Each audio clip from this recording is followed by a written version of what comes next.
ছবিটা একটু ভালো করে দেখো আর রানের স্কোরটার দিকে একটু তাকাও। ছবিতে কাকে দেখতে পাইতেছে? বাকিদের কথা বাদ দাও। শান্ত ভাইয়া, লর্ড শান্ত ভাইয়া দাঁত খেলায় হাসতেছে। আর স্কোরের দিকে তাকাও, 89 রান 5 উইকেটে।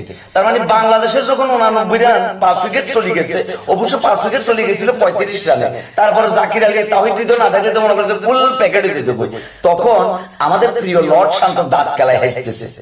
এখন আপনার কাছে কথা হইতে পারে যে বাবুরে এত মানুষ না, এত কি দাঁত খেলা হাসতে পারতো না, নাকি তো রোবটের মতো বই থাকবো? এটা তো ঠিক আছে ভাই, এতে মানুষ দাঁত খেলা হাসতে পারবে, কিন্তু দায়িত্ববোধ বলতে তো একটা ব্যাপার আছে। তার দায়িত্ব কি ছিল? ডাক মারছে। আর লগে কে ডাক মারছে? সৌম্য ভাইয়া ডাক মারছে। আর কে ডাক মারছে? মুশফিকুর রহিম ভাই ডাক মারছে। আচ্ছা, চ্যাম্পিয়ন্স ট্রফির মতো একটা ইভেন্টে প্রথম ম্যাচ, যেখানে গ্রুপ স্টেজে আমরা ম্যাচ খেলবার সুযোগ পাবো মাত্র 3টা, ইন্ডিয়া, পাকিস্তান আর নিউজিল্যান্ডের সাথে, তো সেই জায়গায় প্রথম ম্যাচে তার এমন আচরণ, মানে তার এমন পারফরমেন্স, এটা কি কোনোভাবে মানা যায়? আচ্ছা, কেউ জুলাই আগস্টের মামলার বেটে কাকারে ঢুকাই দেওয়া যায় না? একটু দেখো না সিস্টেম করি 12টা কিনা।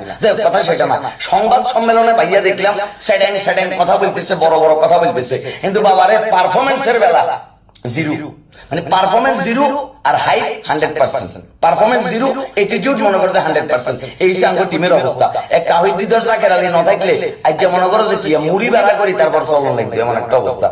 থ্যাংক ইউ জাকের আলী, আর মনে করো যে তাহিদ হৃদয় আমাদের ইজ্জত সম্মান বাঁচাই দিছো, আর শান্ত ভাইয়া আজীবন বাঁচাই দেখো।